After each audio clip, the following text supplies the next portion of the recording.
Bon, j'avais pris plusieurs engagements au mois d'octobre, au mois de septembre, au mois d'octobre jusqu'au mois de décembre. Donner un budget à la France dans les temps, c'est-à-dire avant le 31 décembre. Force est de constater déjà que le calendrier n'a pas été complètement respecté, en tout cas pour le budget de l'État. Il en est autrement pour le budget de la sécurité sociale, j'y reviendrai dans un instant.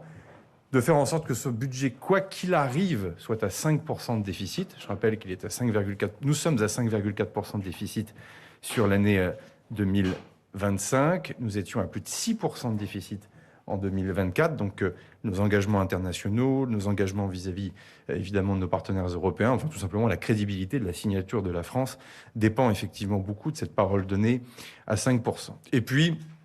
sur un terrain plus politique et personnel, j'avais pris aussi un engagement, et plus qu'un engagement, j'ai fait un pari, qui était le pari de se dire que après deux censures de deux gouvernements différents, il fallait gouverner différemment, partager le pouvoir avec les collectivités locales, c'est toute l'initiative qui a été prise sur la décentralisation, avec les partenaires sociaux. Je rappelle quand même le contexte social plus que tendu au mois de septembre dernier, manifestations, une mobilisation de l'intersyndicale très puissante, des mouvements d'ordre public difficiles à gérer avec l'extrême gauche et le mouvement bloquant tout. Et au fond, il fallait être complètement décalé par rapport à la réalité politique que la dissolution et le nouveau scrutin avaient donné, le nouvel équilibre au sein de l'Assemblée nationale, pour ne pas justement gouverner différemment. Et au fond, ce pari, parce que c'était un pari, c'était de se dire qu'il fallait que le Parlement aille jusqu'au bout des débats, jusqu'au bout de ses votes, jusqu'au bout de ses amendements, pour au fond déjà avoir aussi un moment de grande clarification.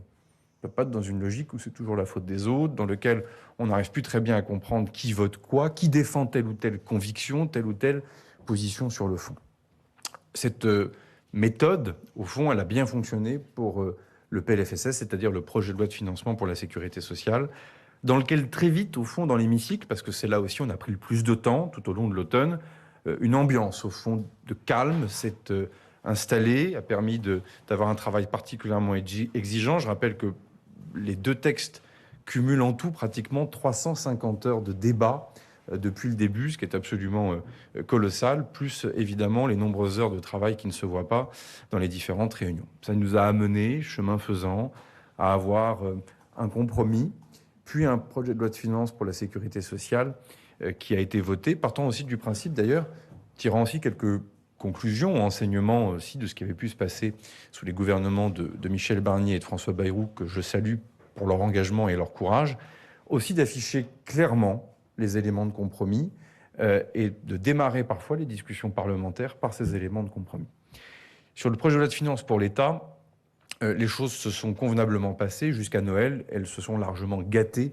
depuis Noël. Alignement, en tout cas désalignement profond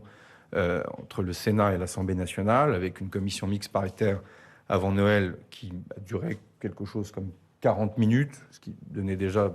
d'entrée la tonalité et l'ambiance. Je rappelle que les ministres et le gouvernement ne siègent pas dans cette commission. Des échanges avec les ministres et les formations politiques entre Noël et le jour de l'an qui ont laissé à montrer qu'un chemin était possible. Une reprise des débats en commission à l'Assemblée nationale avec très vite un raidissement, et je l'ai déjà dénoncé à de nombreuses reprises, des tentatives très claires de pression, de sabotage, notamment de la part de la France Insoumise et du Rassemblement national, puis progressivement la désertion de certains groupes politiques qui, jusqu'alors, bien que groupes politiques dans l'opposition très exigeants, avaient accepté de mener un travail de fond, je pense aux écologistes et aux communistes, ils ont décidé, pour des raisons qui leur appartiennent et que je respecte, mais enfin que je ne comprends pas, je les respecte mais je ne les comprends pas, c'est de ne plus venir à ces réunions de travail depuis le début du mois de janvier. Et donc là, évidemment, on a quelque chose qui a commencé à s'embourber, à s'enrayer, avec au fond cette circonstance un peu particulière d'un gouvernement qui veut que les débats aillent jusqu'au bout, mais un Parlement qui de lui-même a acté que, en tout cas certaines composantes du Parlement qui ont acté que les travaux, eux, ne pouvaient pas aller jusqu'au bout.